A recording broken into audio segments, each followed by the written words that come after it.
a thought, then I think, I don't care that much if the White Sox don't spend this offseason. And I think that's contrary to what everyone else in Sox Twitter really thinks. Like, I think people are like, and we got money available here in the payroll. We got a super low payroll. Fucking put some money out there. So what? Just go fucking spend.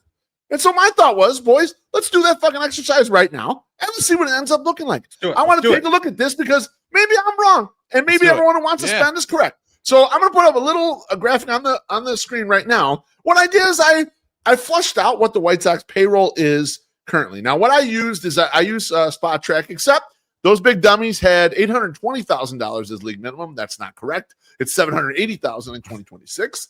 I also used their ARB numbers as opposed to MLB trade rumors. That's not going to make much of a fucking difference.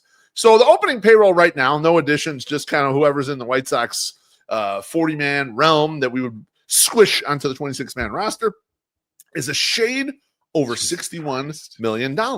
And so my thought is we add 4 free agents to the White Sox, and let's see what this looks like. And I'm talking like 4 legitimate free agents, middle market guys, with a couple caveats here. You have to think these guys would actually sign with the White Sox. You're not going to say we're not getting fucking. And as much as I'd love to have Framber Valdez, he ain't coming here. Even if you're the highest bidder, he's going to go to some team where he could actually win, not lose 100 games a couple times. He doesn't want to do that. Most of the guys at the top of the group who are going to make a lot of money won't want to do that. They're going to want to come here.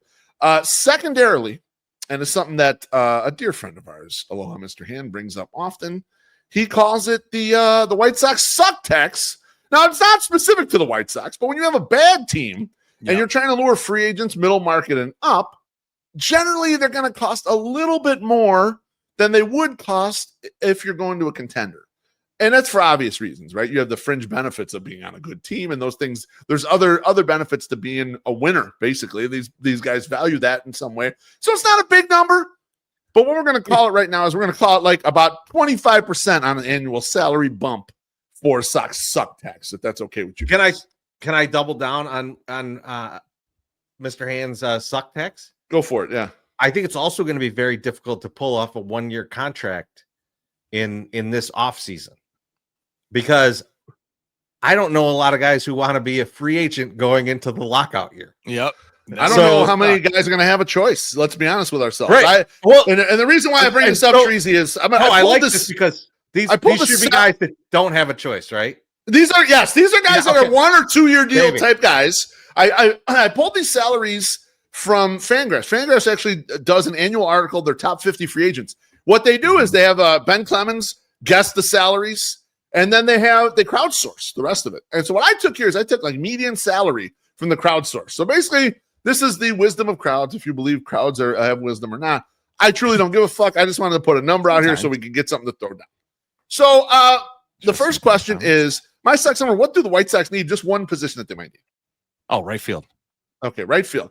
I would like to go out and get an outfielder. And so who we're going to put in here? We're going to put Ryan O'Hearn. He's an outfielder. And he was actually used to be with Ryan Fuller in Baltimore, went over to the San Diego Padres at the end of the season. The OG salary was $12 million. If you tack on 25%, the Sox sucks tax bumps him up to $15 million. This would be a 2-year for 30 for Ryan O'Hearn. So Ryan O'Hearn would be on the roster. That's free agent number 1. Treasy, what position do the White Sox need? I like him. Pitcher. They need some pitching, right? We're going to go with starting pitcher. We do need a starting pitcher. And it's old friend alert, guys.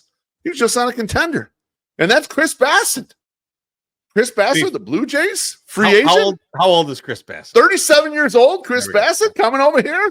This is like a best option for him. His OG salary, $18 million per year, and that was a 2-year 36.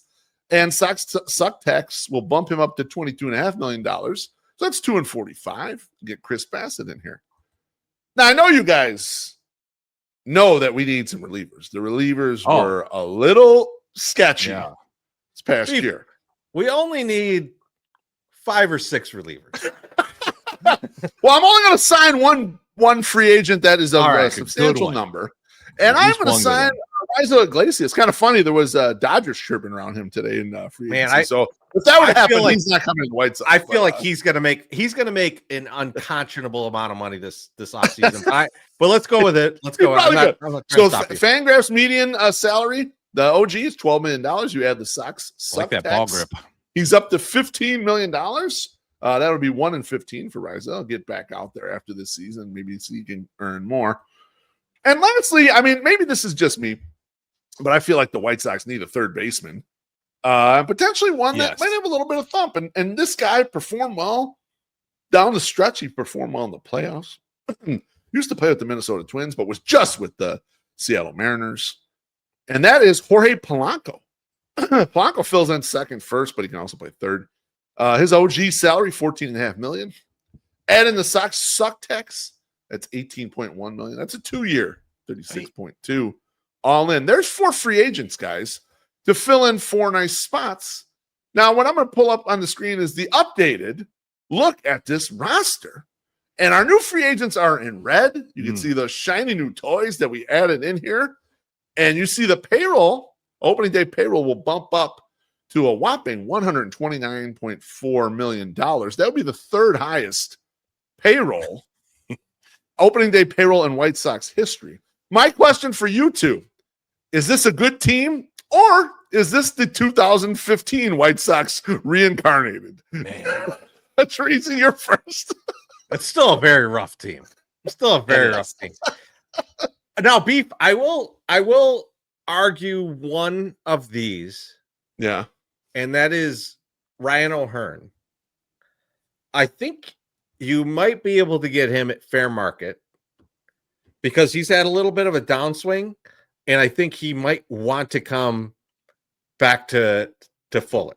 So there's a chance you get him for like $3 million less. So this is 126 now. Okay, all right. Only 126.4. Okay, got it. Now, Beef, we're in the money. This is perfect. That $3 million savings, humongous, guys. MSS, what do you think of this? You like this roster? It's a good roster. What do you think? I like it, and I think you should do it. I just think, and this is why us Sox fans are so fucking ridiculous. It's like, this is a lot of money to lose all these games because the major component that like lost us a shitload of games is basically untouched. You know what I mean? Like, you don't really have like that scrape up all of it. You didn't have. You're still not doing it. 70. This team wins 74 games at best. Yeah, I was kind of looking. I was like, I could squeeze it my eyes and see mid-70s out of this crew right here. Like, yeah, I don't. I mean, but also, Loaf, like, what's it matter if you do spend the money and you suck? Like, I mean, really, it's like a 1-year, 2-year thing. You're just allowing development of other people. These guys aren't going to stop the development of anyone that's in the minors. Agreed. Right? Yeah, no, I agree. Like, it'll make it a little easier in our eyes. No, that's important to voice, MSS. Like, I don't think, and like the choices I made here, yes, probably they could block some of these guys from some development. So like, when you sign Ryan O'Hearn, depending on how you line up the outfield or if you line him in the infield or whatever, yeah, you may be blocking a person from you may be blocking Lenine or blocking Miguel Vargas or one of the catchers from getting more plate appearances or whatever. So there is a little bit of blocking, but not so much where you're like, oh, it's really starving someone out here. Right. You're not really doing that with any of those spots, right? All those guys are just like, we could use those guys plus other shit here, and we're not really going to be blocking anybody.